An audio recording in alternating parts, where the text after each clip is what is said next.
교과서행 중2 시편 우리 윤주 어떤 이야기 해보고 싶습니까?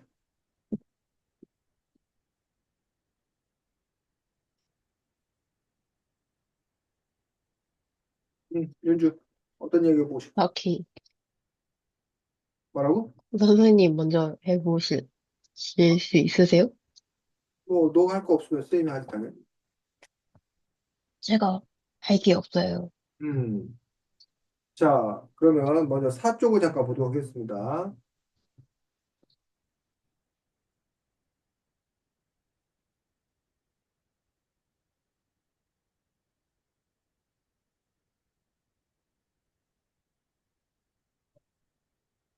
사 쪽에서 들어가는 말 중에서 어, 넷째 줄 거기 한번 읽어볼까?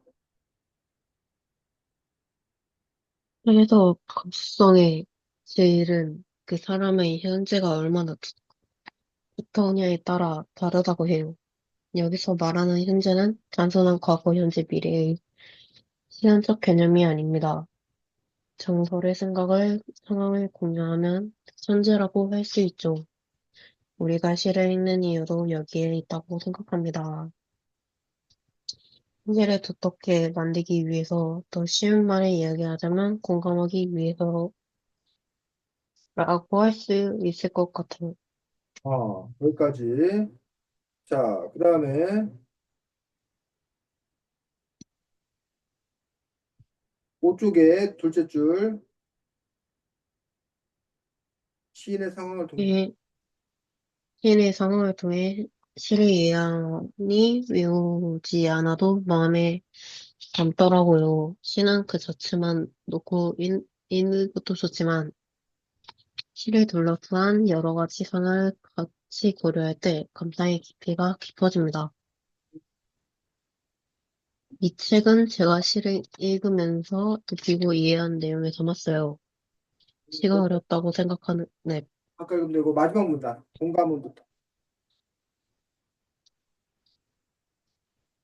마지막 문단 공감은 우리의 현재를 두텁게 해준다부터 해볼까? 공감은 우리 현재를 두텁게 해줍니다. 두터운 현재를 가진 사람들이 많아질수록 우리가 사는 세상은 좀 더 따뜻해질 거라고 믿어요. 거기까지. 자, 그래서 지금 이 한송이라는 이 책을 쓰신 분이 이 머릿말을 통해서 이 책을 왜 썼는지, 이 책을 왜 만들었는지에 대해서 얘기하고 있거든. 민주가 보기에 결국 우리 그 중간중간 쌤이 중요하다고 생각되는 부분을 같이 읽어봤는데, 이 책을 쓰는 이유가 뭐라고 들었고, 또, 윤주가 이 책을 읽어보니까 이런 그 작가의 말대로 그 의도가 실현됐다고 생각하는지, 어때?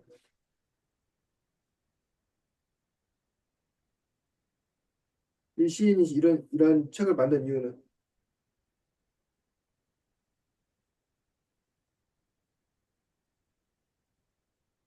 상황을 같이 고려할 때 감상의 깊이가 깊어질 수 있도록 하기 위해서요. 그래서 이 시인이 이런 책을 쓴 거는 시가 어렵다는 거야. 시가 어려워서 그 시를 쓰는 과정이라든가 시를 쓰는 이유 또는 뭐 시인의 시를 쓸 때 어떤 그런 상황 이런 것들을 알면 시를 좀 더 잘 이해할 수 있을 거다라고 생각하는 거야.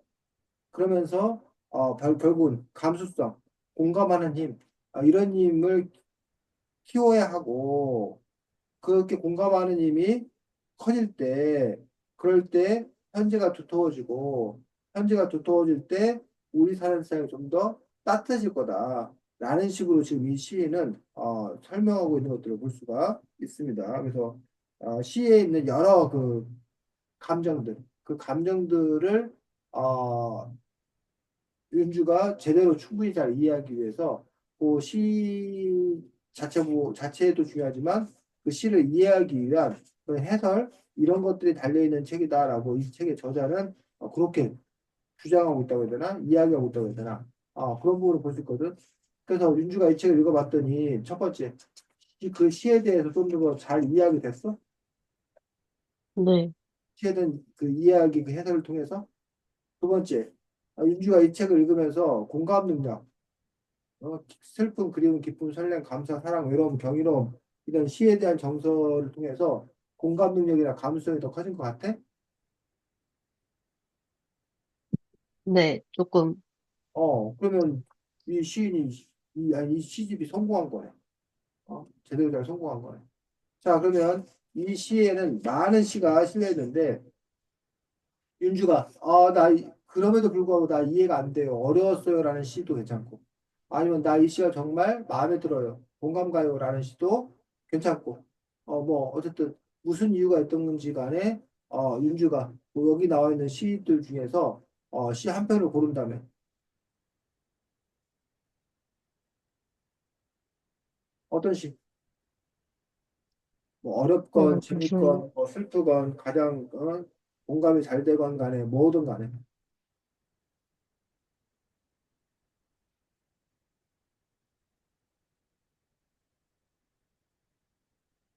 헐야요? 뭐? 헐야, 허리야? 네. 35쪽 같이 보겠습니다. 허리는 왜? 음, 그, 제목이 그냥 기억나기도 하고, 시원한 느낌, 뭔가, 읽으면서 약간 기억 잘 아, 나는 느낌이었어요? 허리가 뭐야? 뜻이?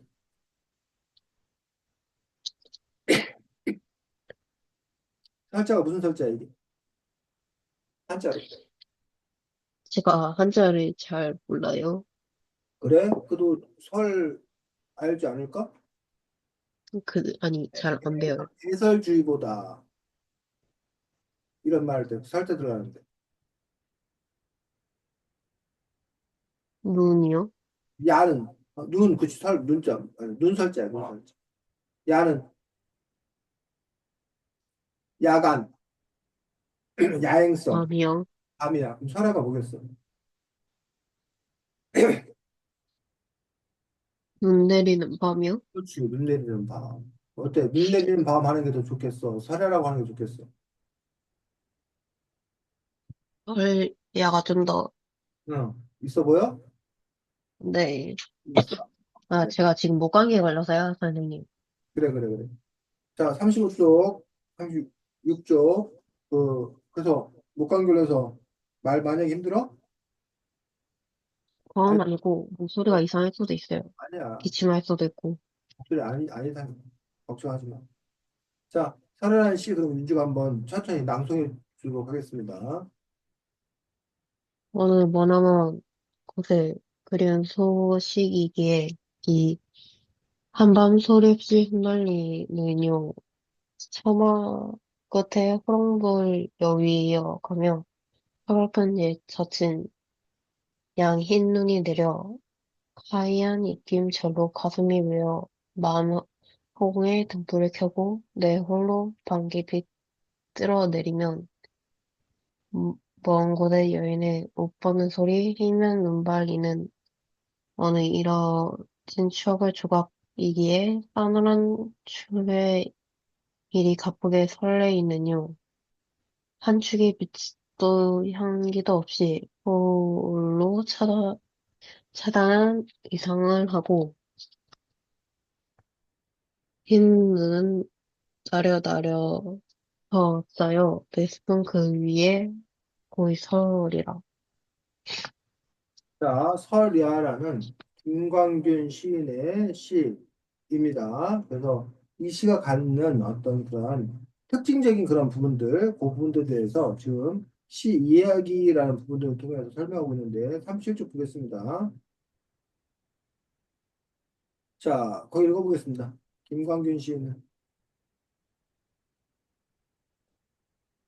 이는 하나의 회화이다. 나는 시구는 전개하면서 시구적인 이미지가 주를 이루는 시를 썼습니다. 이 시 역시 그런 경향을 보이고 있는데요. 제목인 설화에 주목해야 합니다. 해- 설, 설화는 눈 오는 밤이죠. 눈 오는 밤의 모습을 묘사한 시예요. 소리 없이 흩날리는 눈발을 어느 먼 곳에 그리는 소식이라고 표현했어요. 또 흰눈은 서글픈 옛 서치가기도 합니다. 이면 눈발은 오늘 이뤄진 추억의 조각이기도 하고요. 빛의 향기도 없이 내려서 쌓이는 눈 위에 내 제품도 굳이 서리고 있다고 하네요. 이유를 설명하지 않았지만 단어들만으로 무언가 그리운 듯한 슬픈 듯한 분위기를 연출해내는 시입니다. 시는 하나의 회화이다라는 말이 무슨 말인지 혹시 인줄 알아? 시는 하나의 회화. 우리가 뭐라고? 어 회화 배웠던 것 같은데 기억이 안 나요. 뭐라고? 배웠던 것 같은데 기억이 잘 안 나요. 기억이 잘 안 나. 회화가 뭔지 알아? 회화. 그걸 잘 기억이 안 나요. 아, 회화는 그림이야, 그림. 캔버스나 종이나 이런 데다가 그림을 그리는 걸 보고서 회화라고 회화. 그러니까 너가 미술 시간에 그림 그리잖아. 어? 그런 스케치 근데 그림 그리잖아. 그런 걸 보고 회화라고 그런다. 근데 여기서는 시는 하나의 회화다라는 거는 시는 하나의 뭐다? 다른 말로 그림이다. 그림이다. 시는 하나의 그림이다. 즉, 이 시는 시를 쓸 때 눈앞에 그 전경이 펼쳐지도록 눈에 보이도록 그렇게 쓴 시가 좋은 시라고 생각하는 거예요. 이 시인은. 그러면 윤주가 이 시, 설이라는 시를 읽었을 때 그 풍경이 윤주 앞에 쫙 나타나냐. 그럼 그 시가 성공한 거지. 이 김광진이라는 시인은 그렇게 시를 쓰기 원했으니까. 그래서 다시 35쪽에 보면 이 한밤 소리 없이 흩날리는 영혼으로서 이게 뭐 하는 풍경?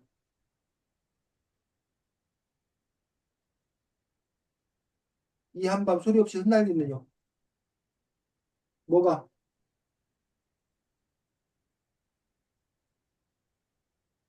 윤주야? 그 밤에 소리 없이 흩날리는 그러니까 뭐를 표현하고 나는 뜻? 뭐를 표현하고 눈이요? 눈 내리는 모습.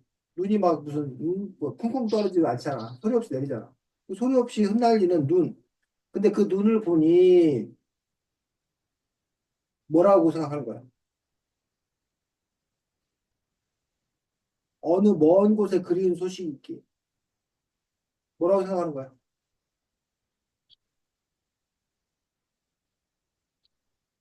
응? 어느 먼 곳에 그리운 소식이기에 이 한밤 소리 없이 흩날리는 일 한다잖아. 그러니까 눈을 보면 네. 뭘 생각했다고? 추억이요? 추억을 생각했지. 먼 곳에 그리운 소식, 그리움. 그 그리움이 먼 곳의 그리움이 공간적, 지리적으로 뭐 미국의 사람 뭐 이런 것일 수 있어. 아니면 먼 곳에 그리운 소식이 이런 공간적이 아니라 시간적으로 과거의 추억일 수도 있어. 자, 그다음에 처마 끝에 호롱불 여이어가며 호롱불이 뭔지는 알아? 등불인가요? 아, 등불 아니에요? 맞아. 호롱불. 네. 여기 호롱불. 이런 거 호롱불이. 처마 끝에 호롱불 여이어가며 처마 끝. 처마 끝은 알아? 아니요. 여기. 옛날 기말 아, 끝 있지 끝. 네. 여기 처마 요런 게 처마야. 처마 끝에 호롱불 여유에 가면라는 거는 이 처마 끝에다 뭘 다루는 거야? 호롱불이요? 호롱불 다루는 거야. 왜? 이런 식으로 요 나무 끝에 여기 호롱불 달아놨다고. 왜 달아? 네.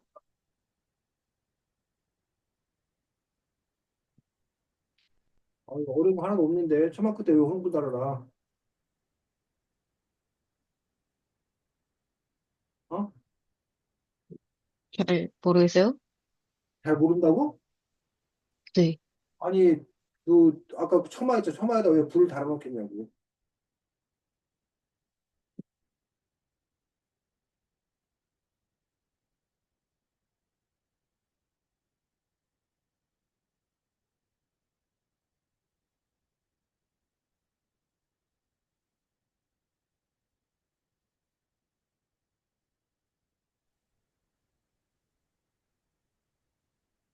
그 실수로 응, 지워버려서.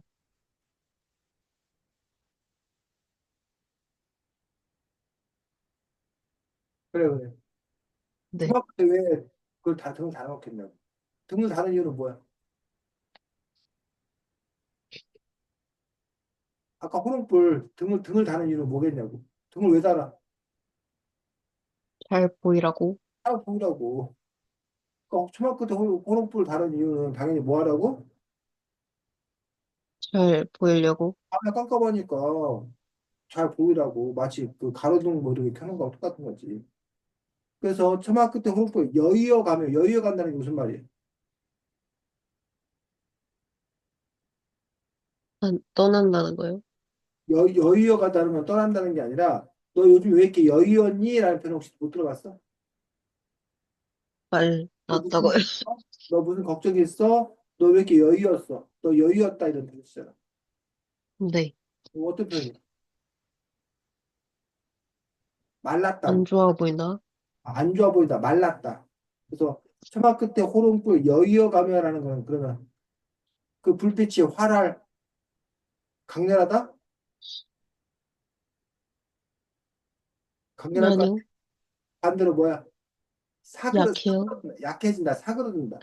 이런 뜻이야.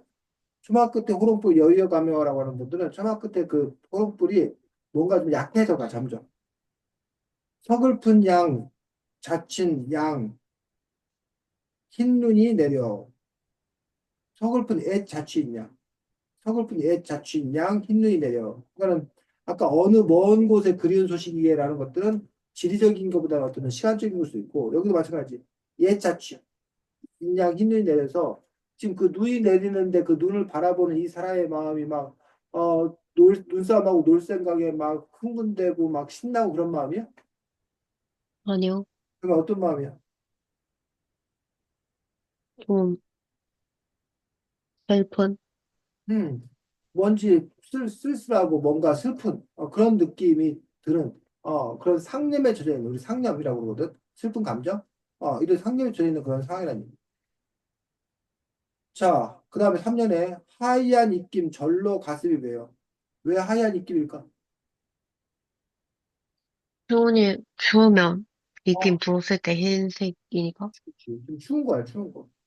마음 허공에 등불을 켜고 내 홀로 밤 기뻐 뜰에 내리며 마음 허공에 등불을 켜고 자기 마음 허공에 등불을 켠다라는 그 이야기들. 내 홀로 밤 깊어 뜰에 내리면 이 사람의 지금 마음이 어떤 텅 빈 듯한 그런 부분들. 근데 난데없이 여기 먼 곳에 여인의 옷 벗는 소리라고 했고 왜 이런 말이 갑자기 툭 튀어나오는지 모르겠어. 먼 곳에 여인의 옷 벗는 소리라고 하는 어떤 그런 부분들이 어 어쨌든 그 전까지는 대부분이 다 시각적인 효과가 있는데 여기는 먼 곳에 여인의 옷 벗는 소리니까 이거는 뭐 그런가? 생각. 그래서 희미한 눈불 이는 어느 이뤄진 추억의 조각이기에 싸늘한 추의 일이 기쁘게 가쁘게 설레이느냐라고 되어 있습니다. 그래서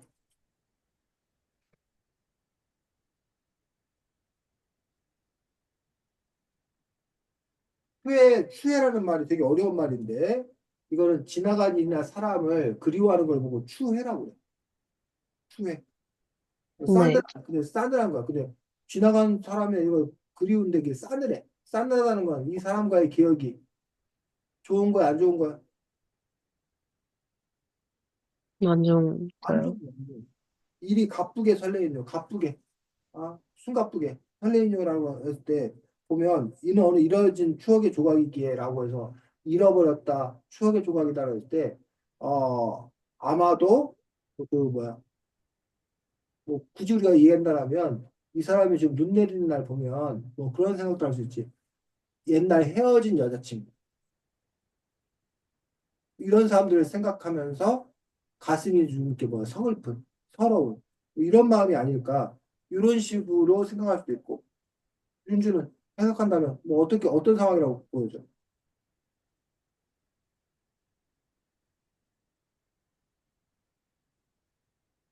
어?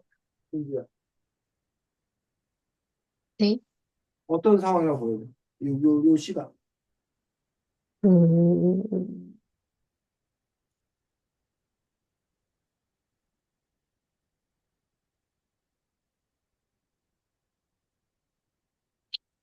연인과 헤어지고 혼자 걷는 그런 내용.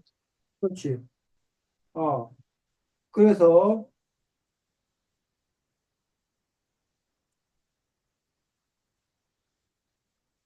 한줄기 빛도 향기도 없이 홀로 차단한 의상을 하고 해서 요 차단한이라는 말이 특별히 그 뭐야 저게 나오는 말이 아니야. 그 뭐야 국어사전에. 어? 그래서 도대체 이 차단한이라는 말이 무슨 뜻인지 이런 부분들이 뭐 차고 단단한이라는 뜻이라는 사람도 있고 차디찬이라는 사람도 있고 이 부분에 관한 것들이 뭐야 사람 그 해석이 뭐 명확하지는 않는 것들을 볼 수가 있습니다. 그래서 한 줄기 빛도 향기도 없이 홀로 차단한 의상을 하고라고 되어 있어서 이 눈 내리는 하얀 눈의 어떤 그런 부분들을 이렇게 이제 표현하고 있고 마지막에 흰눈은 나래나래 쌓여 내 슬픔 그 위에 고이 서리다라고 되어 있어 이 사람이 어쨌든 이거 눈 내리는 날 뭔지 모를 이유로 마음의 어떤 그런 서글픔, 힘듦 이런 것들을 표현한 그런 시인 것들을 볼 수가 있습니다. 근데 이 윤주가 이 시가 마음에 들었다니 윤주도 뭔가 이렇게 어? 슬픈 감정이 있는 거야? 윤주야? 아니요. 저 모쏠인데요. 아? 저 모쏠인데요. 그러니까 목도리라서 슬플 수도 있지. 어? 아니, 우리가 하필 여기 많은 시들 중에서 이 설아라는 시가 이게 눈에 들어왔다는 것은, 마음에 들어왔다는 것은 뭔가 이게 정서적으로 이 느낌이 통했던 거 아니야? 너가 아니요. 설아를 선택한 이유가 뭐야? 그냥 제목이 마음에 들어서. 그래, 그래. 눈 내리는 밤. 근데 설아가 눈 내리는 밤인지도 모르고 그냥 설야라는 말 그 어감 그 자체가 마음에 들었던 거야. 어느 정도 어, 감으로 감으로. 그래, 그래. 들어본 적이 있으니까. 그럼 이시 내용을 듣고 보니 그 마음에 드는 게 더 마음에 들어져 아니면 오히려 마음에 들었던 게 좀 바뀌어요. 그냥 별로 딱히 음, 달라지는 게 없는데. 음. 그래서 이 사례라는 어떤 그러한 이 시인의 시. 그래서 이 시는 아까 앞에서 말한 것처럼 시는 하나의 회화이다라고 이야기하고 있는 그 부분도 볼 수가 있습니다. 동시에 아까 먼 곳에 여인의 옷 벗는 소리라고 해서 이걸 이제 이건 청각. 아까 그리고 이제 어, 초막부터 호롱불 여이어가며 이런 식으로 그 상황을 이렇게 묘사하는 건 시각.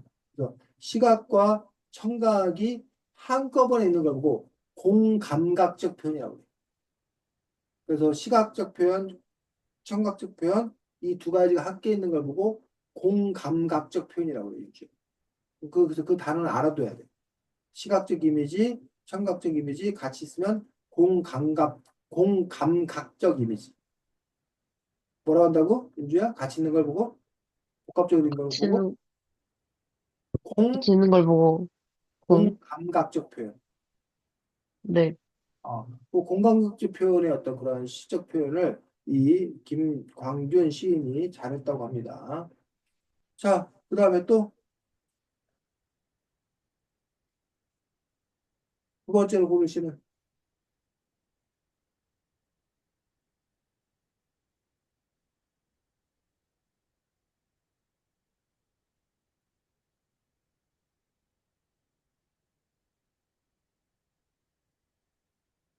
두 번째 고르시는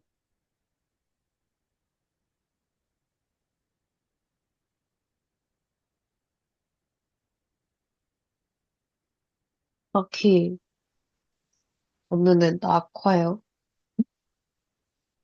낙화? 낙화요. 73쪽에. 낙화는 왜? 이것도 제목. 제목이 마음에 들어. 그렇군. 낙화라는 시의 이 일련 같은 경우는 되게 유명한 말이야. 자, 읽어보겠습니다. 가야 할 때가 언제인가를 분명히 알고 가는 이의 뒷모습은 얼마나 아름다운가. 도만차의 역정을 인내한 나의 사랑은 지고 있다. 등번호 녹화. 결별이 기억하는 축복에 쌓여 지금은 가야 할 때, 도서관 누군가 그리고 머지않아 열매 맺는 가을을 향하여 나의 청춘은 꽃답게 죽는다. 헤어지자 흥세한 손길을 흔들며 하루하루 꽃잎이 지는 어느 날 나의 사랑 나의 결별 펜터에 물 고이듯 손속하는 나의 영혼의 슬픈 눈. 네, 화가 뭐야? 나가요. 어, 화가 떨어지는 떨어지는 뭐? 화, 화는 모르겠습니다. 화는 모르겠어? 이거 네, 화입니다. 이건 좋아합니다. 할 때 그 화인데. 뭐, 모르겠네요. 화분. 이 내용 읽어보면 낙화가 뭔지 알 것 같은데. 하롱하롱 꽃잎이 지는 어느 날. 나의 청춘은 꽃답게 죽는다. 화가 꽃 타자야, 꽃 타자. 네, 그럼 낙화는 뭐겠어?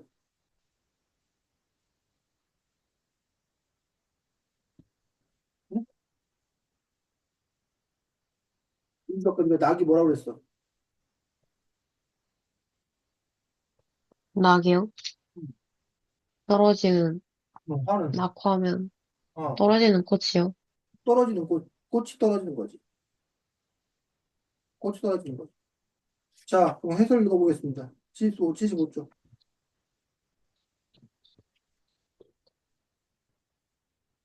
꽃이지만 그 다음은 어떻게 되죠? 맞습니다. 열매를 맺죠. 그렇기 때문에 꽃은 져야 해요. 질 수밖에 없는 겁니다.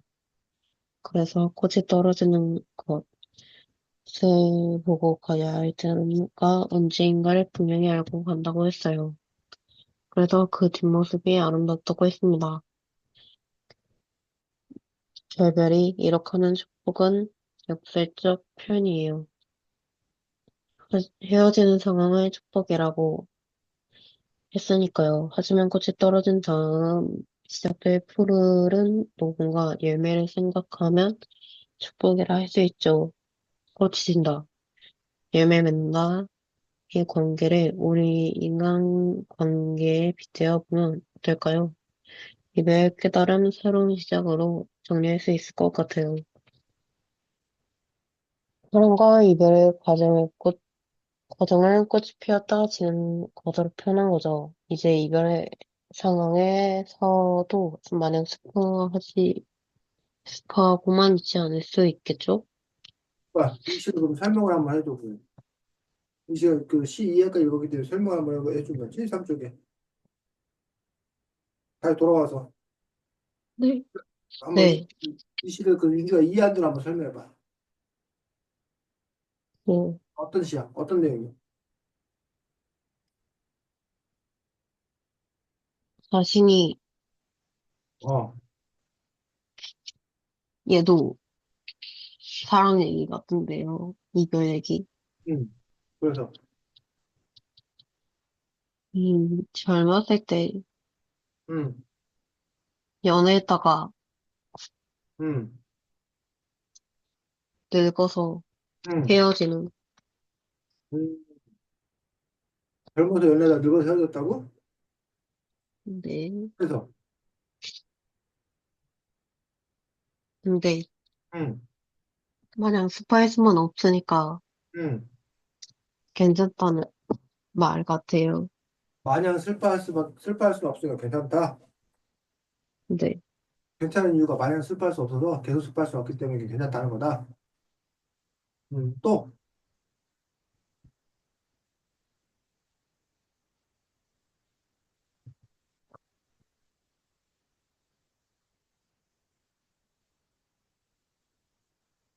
자, 보겠습니다. 윤주야. 같이 네. 이어고 있는데, 1년. 가야 할 때가 언제인가를 분명히 알고 가는 이의 뒷모습은 얼마나 아름다운가라고 되어 있는 거야. 이게 뭔 말이야?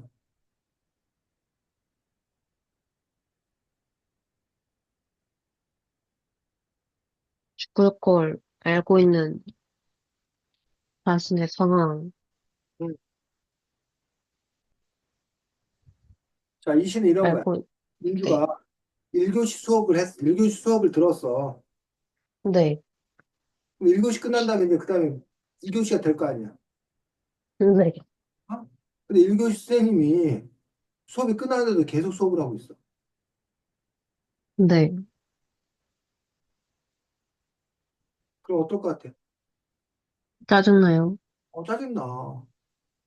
그리고 뭐 1교시가 끝나고 그 선생님이 알아서 가야 2교시에 네가 만약 더 좋아하는 선생님이야, 그 선생님이. 그럼 그 선생님이 그 들어올 거 아니야. 근데 만약 그 선생님이 1교시 선생님이 안 가고 계속 버티면 2교시 선생님이 들어올 수가 있어 없어? 없어요? 없단 말이야. 그래서 가야 할 때가 언제인지를 분명히 알고 가는 이 뒷모습이 얼마나 아름다운 거는 수업 끝나고 가는 선생님의 뒷모습이 아름답다는 거야. 제때 끝내주고 가는 모습이. 왜? 왜? 그래야, 잘, 어, 네, 그래야 뭐, 그 다음 선생님이 뭐 하니까? 사업을 하니까요. 아니, 윤주가 식당에 갔어. 윤주가 네, 식당 간 상황을 갖고 요 말을 갖고 한번 대입해서 설명해 보면 어떻게 될까?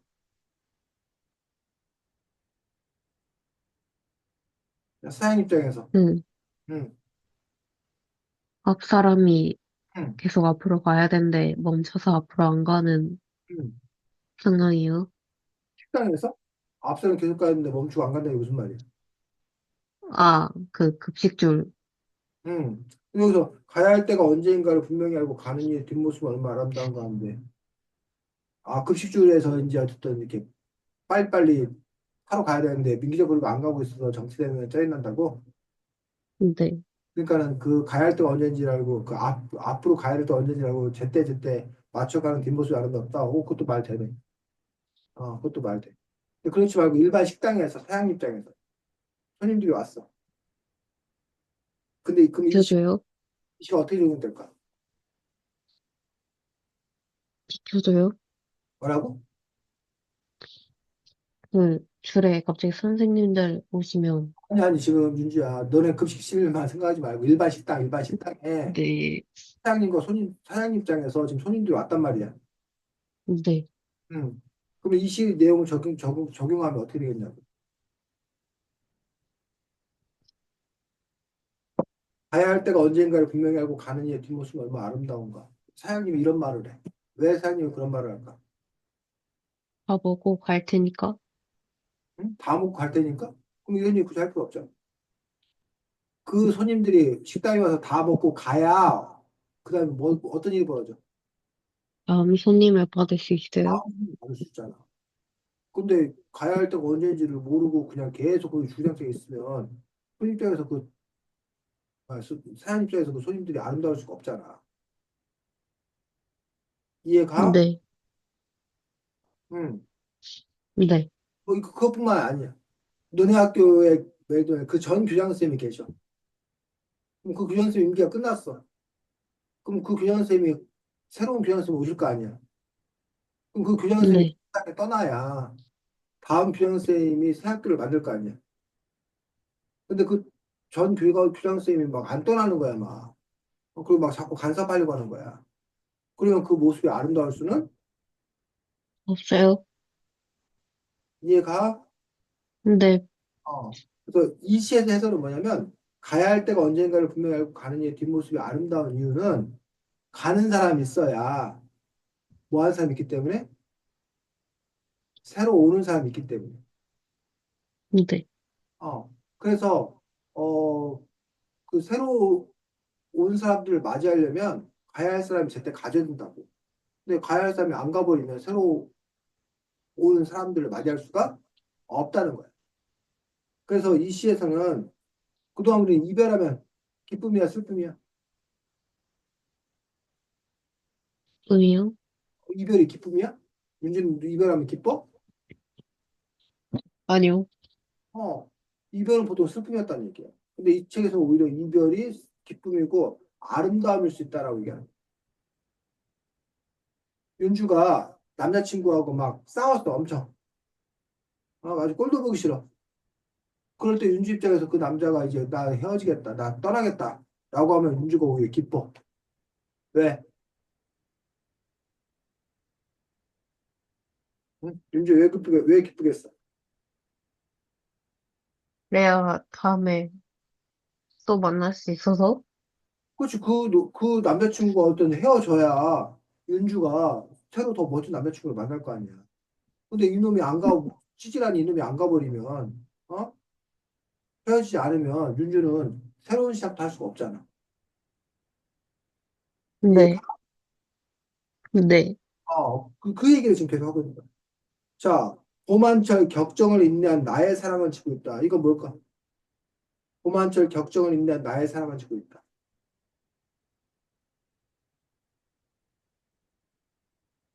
나의 사랑이 뭐야? 제목이 뭐였어? 낙화요. 낙하가 뭐였어? 지는 꽃이요. 지는 꽃 떨어지는 꽃이야. 그럼 도만철 격정을 인내한 나의 사랑을 지고 있다. 이게 뭔 말이겠어? 나의 사랑이 뭐야?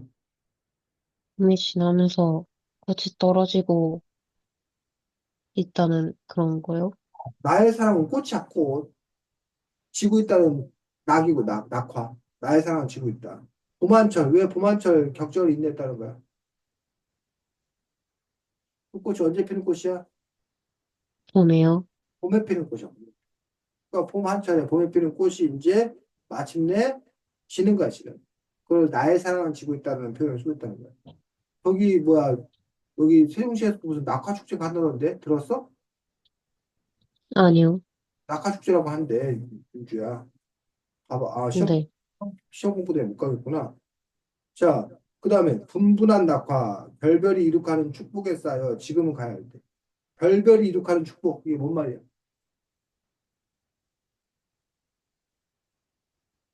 별별이 이룩하는 축복.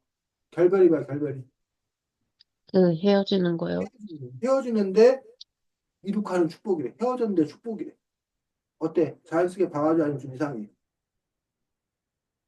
좀 좋죠. 아? 네? 자연스럽게 받아들이냐고 아니면 이해가 안 되냐고. 받아들여져요. 그 결별 이룩하는 축복이 무슨 말인데? 헤어짐은 축복이다. 왜 헤어진대 기쁨이냐고. 또 다시 꽃이 필 수 있게 해주니까. 또 다시 그런 상황이 있을 수 있으니까. 그래서 결별이 단지 슬픈 게 아니라 오히려 새로운 시작을 할 수 있는 어떤 그 기회다라는 식으로 적극적으로 지금 해석하고 있는 어떤 그런 시에. 그 다음에 무성한 녹음과 그리고 머지않아 열매 맺는 가을 향연. 무성한 녹음이 뭐야, 녹음이. 녹음. 모르겠어요. 녹음이. 요즘이 산에 가면 산이 어때? 윤주야. 산 색깔이. 추억이요. 초록이야, 초록. 그리고 아주 더 시간이 더 지속 초록으로 바뀔 거라는 얘기야. 그걸 보고 녹음이야. 녹음졌다 그래, 녹음. 초록. 진한 초록을 보고 녹음. 됐니? 네. 자, 그 다음에 머지않아 열매 맺는 가을 향을. 가을 가면 이제 열매를 맺지. 그리고 7, 8월 달 무수한 녹음 얘기하고 나의 청춘은 꽃답게 죽는다 헤어지자. 섬세한 손길을 들며 하루하루 꽃잎이 지는 어느 날. 그래서 이 시는 꽃이 지는 거 플러스 연인이 뭐 하는 거? 헤어지는 거. 그 두 가지가 이렇게 교차해서 시가 쓰여져 있는 것을 볼 수가 있습니다. 나의 사랑, 나의 결별, 샘터에 물고 이르 성숙한 내 영혼의 슬픈 눈. 뭐 하다는 거야? 마음이. 음, 마음이 좋다. 편하다. 어? 마음이 어. 좋다는 소리야. 뭐라고? 음, 마음이 어떻다는 거라고? 하는 거요? 응? 좋다는 거요? 내 영혼의 슬픈 눈인데 좋다는 거야? 아니요. 음. 안 좋다는 거예요? 샘터에 물고 있듯 성숙하는 내 영혼의 슬픈 눈이라고 해서 지금 마음이 지금 쓸쓸하고 힘들다는 거야. 그래서 이 시에서는 근데 이 낙화라는 시가 특별한 어떤 그런 부분들이 그냥 헤어져서 슬프다, 꽃이 져서 슬프다, 예, 끝나지 않는다는 거야. 아까 여기 끝에 75쪽에 나왔는데 꽃이 져야 그 다음에 뭐라는 거야? 꽃이 진 다음에 무슨 일이 벌어져? 꽃이 지면 음, 다시 꽃이 져야 열매를, 열매를 맺는단 열매를 맺어요. 꽃은 왜 있는지 알아? 꽃은 왜 피는지 알아? 열매를 맺기 위해서 꽃하고 열매 맺는 거 무슨 관계인데? 꽃 피는 거하고 열매 맺는 거 무슨 관계인지요?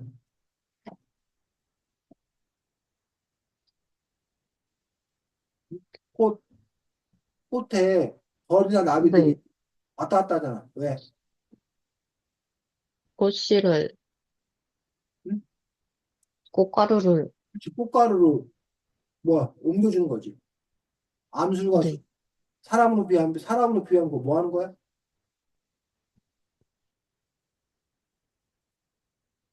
벌들이 꽃가루 왔다 갔다 하는 건 사람으로 비유하면. 사람의 뷰하면 뭐 어떤 사람으로 치면 뭐 하는 거야? 행복을 나눠준다? 행복을 나눠준다. 남자, 여자가 둘이 결혼하는 거 쉽게 말하면. 어, 남자 몸에 있는 정자가 여자 몸 속에 있는 남자와 만나는 거지. 꽃가루들을 만나게 하는 것처럼. 수정하는 거, 수정. 이해가? 네, 그래야 그거가 열매를 맺잖아. 수정이 돼야. 그러니까는 네, 이제 꽃의 역할은 수정시키는 걸로 끝이 난 거야. 그럼 꽃은 더 이상 필요가 없어. 없어요. 꽃은 진단 말이야. 근데 그 꽃은 지지만 대신 그 꽃이 있는 동안에 암술과 수술이 만나서 수정이 되어서 열매를 맺게 된다는 거야. 새로운 열매. 그러면 그 꽃이 한 일은 대단한 일이지. 열매를 맺게 했으니까. 근데 계속 꽃이 피어 있으면 된다고 안 된다고? 안 돼요. 왜? 열매를 맺기 위해서. 아니, 계속 꽃 피어 있으면서 열매를 못 맺냐고. 아니, 그냥, 계속 꽃 피면 뭐가 문제야? 계속 꽃이 피어 있으면 영양분이 그 꽃으로 갈 거 아니야. 네, 꽃에도 나눠줘야 될 거 아니야. 그러면 그 열매에 영양분이 가는 게 많아져 적어져? 안, 그 꽃에 가는 영양소가 많아져요. 어? 꽃에 가는 영양소가 많아져요. 꽃이 가는 영양소가 많아지니까 열매는 어떻게 했냐? 열매는 못 맺어요. 뭐 해야 된다고? 열매를 못 맺어요? 열매를 못 맺을 수 있는 거지. 꽃이 가다 보니까. 지금 사장님이 있는데 그 전 사장님이 계속 안 나가고 버텨. 그럼 그 전 사장님한테 계속 월급 줘야 될 거 아니야, 쉽게 말하면. 그럼 그 회사 전체가 어려워지는 거지. 근데 그 전 사장이 깨끗이 나가야 현 사장만 그 월급 받고, 뭐야, 그 시스템을 유지할 거 아니야. 네, 그러니까 네, 그래서 꽃이 져야 열매가 제대로 맺을 수 있다는 거야. 그렇기 때문에 꽃과의 이별은 꽃 자체로 보면 너무 슬퍼. 하지만 그 슬픔이 대신에 그 꽃이 떨어져야 열매가 맺기 때문에 열매를 맺는 걸 생각하면 그거는 너무나 기쁘고 감사한 일이라는 거죠. 네, 그래서 이 시는 바로 이렇게 이별하면 헤어지면 슬프다 라는 데서 끝나지 않고 그 이별이 바로 새로운 만남을 가져올 거다라는 그런 그 두 가지 마음을 희망 설렘이었던 그런 마음과 이별했던 그런 슬픔들 그 두 가지를 잘 이렇게 섞은 조화롭게 표현한 그런 시인 걸 볼 수 있습니다. 그래서 가야 할 때가 언제인지를 분명히 알고 가는 이의 뒷모습은 얼마나 아름다운가는 그걸 아예 이렇게 경구가 돼가지고 여러 사람들이 이 말을 사용한 경우가 있습니다. 자, 윤주 한 편 더. 어떤 시? 음,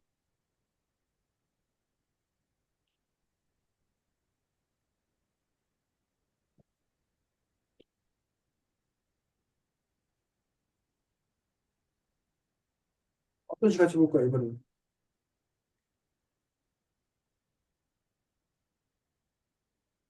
무지개요. 무지개?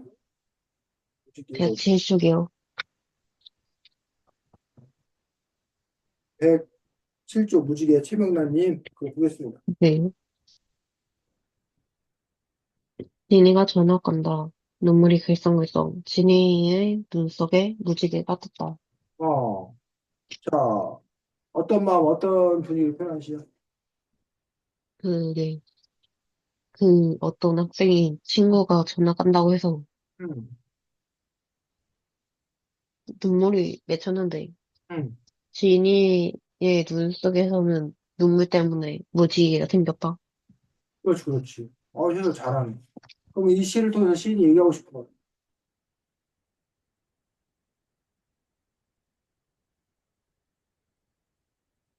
뭘 표현하고 있는 거야? 어떤 마음을 얘기하고 있는 거야?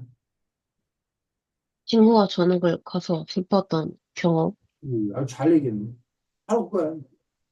108쪽에 시 이야기 읽어보겠습니다. 최명란 시인의 동시입니다. 동시는 어린이를 위한 시죠. 어렵지 않습니다. 한번 읽어볼까요? 전학을 가게 된 진이라는 아이가 있어요. 친구들과 헤어지는 일이 속상한 진이가 울고 있어요. 눈물이 글썽글썽한 진이의 모습을 눈속에 무지개가 떴다고 표현했지요.